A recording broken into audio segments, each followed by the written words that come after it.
This is a lecture for professional responsibility. We're going to be talking about the American Bar Association's Formal Ethics Opinion 481 from 2018. For my students, if you haven't taken the MPRE yet, you should be aware that most of the MPRE administrations have one or even two questions that are hypotheticals, largely based on recent ABA formal ethics opinions. Your rule of thumb should be that the bar examiners consider these basically a clarification of the rule itself and on the same, just as testable as the rule. And this one relates to Model Rule 1.4. And so I would encourage you to watch this and maybe skim or read this opinion in connection with 1.4. This is about a lawyer's duty to inform a current or former client of a lawyer's material error. So in 1.4, the verbiage really is clear that you have to inform the client of information so that the client can make decisions about the representation. And so the question is, when do you have to tell the client that you actually have made a mistake or that you messed up a little bit? And by the way, this is very difficult to do when you're a lawyer. It's a test of your personal character and your maturity as a person, that you can not just admit mistakes when you're confronted, but that you can proactively come forward to a client and say, you know what, I screwed this up.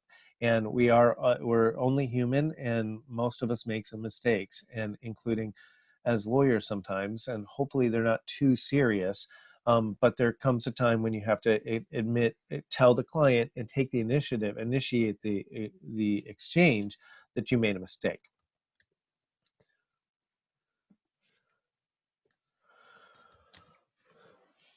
Rule 1.4, the opinion points out, it requires a lawyer to inform a current client if the lawyer believes that he or she may have materially erred in the client's representation. You don't have to call the client every time you find a typo in the draft of your brief or something like that, or you oopsie daisy, you used a split infinitive or something. We're not talking about that. We're talking about material error, and it's going to define that. By the way, this is one of my favorite ABA ethics opinions because it gives some clear hypotheticals, and I think it would be super easy to turn into MPRE questions. So if you were going to prioritize ethics opinions to actually sit down and read all the way through, this one should be near the top of your list, to be honest. Now, what counts as a material error that you have to tell the client about? Would a disinterested lawyer conclude, error is material if a disinterested lawyer would conclude that it is A, reasonably likely to harm or prejudice the client, or B, of such a nature that it would reasonably cause a client to consider terminating the representation even in the absence of harm or prejudice. And so again, there are harmless errors that we make as lawyers. We mix up the date, or something. Opposing counsel calls us and says, you know what, you have the wrong date or the wrong site on this brief or something, and you say, oopsie daisy, I'll fix it. Sorry. And so that doesn't really harm or prejudice your client. But if it does, then it counts as material, right? And so if it's a setback, even if it's not fatal, but if it's a setback to your client's legal interest, then it is.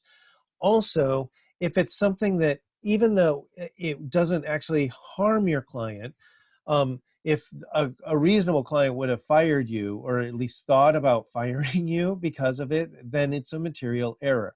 Why do we have to say that? Well, here's an easy example. You tell yourself when you made a mistake, if you're a person who rationalizes, the client was going to lose anyways, right? Like this was a guaranteed loss. There was absolutely no chance the client knew this or something like that. Maybe that, and so you made a mistake, but you're like, you know what, they were going to lose anyways. Or you made a mistake and then they won anyways. And you're like, what a relief, no harm, no foul, right? Not so fast. Even though you still prevailed in the representation and obtained the result that the client wanted, if you screwed up badly enough that the client, a smart client would have fired you, then that's a material error. Now, here's an important distinction.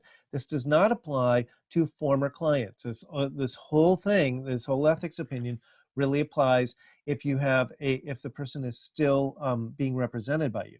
So no similar obligation exists under the model rules to a former client where the lawyer discovers after the attorney-client relationship has ended that the lawyer made a material error in the former client's representation. And so someday later on, you realize that you screwed up that past client's case.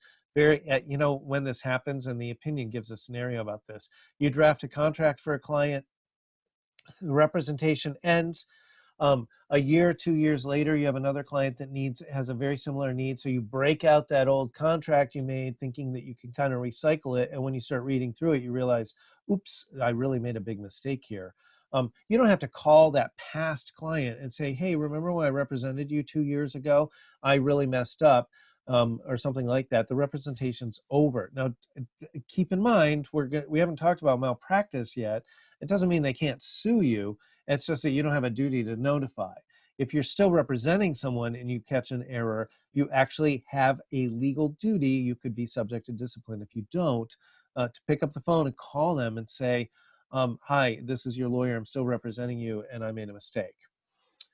Okay, a lawyer's error may impair a client's representation even if the client will never be able to prove all the elements of malpractice. And this ethics opinion goes on and on about whether the client would have a valid malpractice claim should not be the standard of whether you have a duty to talk to them, because it could be that that maybe the statute of limitation, I don't know, there's some reason that they can't prove one of the elements. They wouldn't be able to prove causation. They wouldn't be able to prove damages or something like that in a malpractice action. But even that's why we have that second prong. Even if they couldn't have prevailed in a malpractice action, if a reasonable person would have fired their lawyer for this, then you have to tell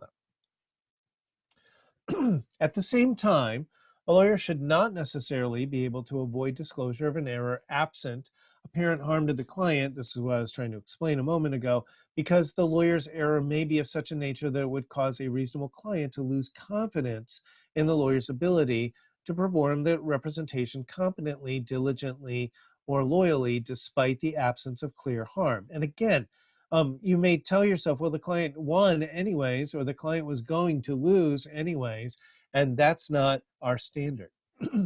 Now, note, if a lawyer represents a client in more than one matter, the client is a current client if any of those matters is active or open. In other words, the termination of the representation in one or more matters does not transform a client into a former client if the lawyer still represents the client in other matters. So if you do this is a real estate developer and you have a whole bunch of deals you're working on for them or something like that. It's a bank and you have a whole bunch of mortgage foreclosures that you're working on for them. And you find that you made a mistake in one that's over and done from last year, if you're still doing legal work for them, you do have a duty to say, by the way, I screwed up a case last year. Here's an example they gave. An attorney, one of their examples, I really like this opinion. An attorney prepared a contract for a client in 2015. The matter is concluded, the representation has ended, and the person for whom the contract was prepared is not a client of the attorney or law firm in any other matter. In 2018, while using that agreement as a template to prepare an agreement for a different client, the attorney discovers a material error in the agreement. On those facts, do the model rules require the lawyer to inform the former client of the error? And the answer is no, because the model rules do not require disclosure of material errors to former clients after the representation has ended. Please note, the answer would be the opposite. If the representation was still going on, then you would have a duty to inform the client of this.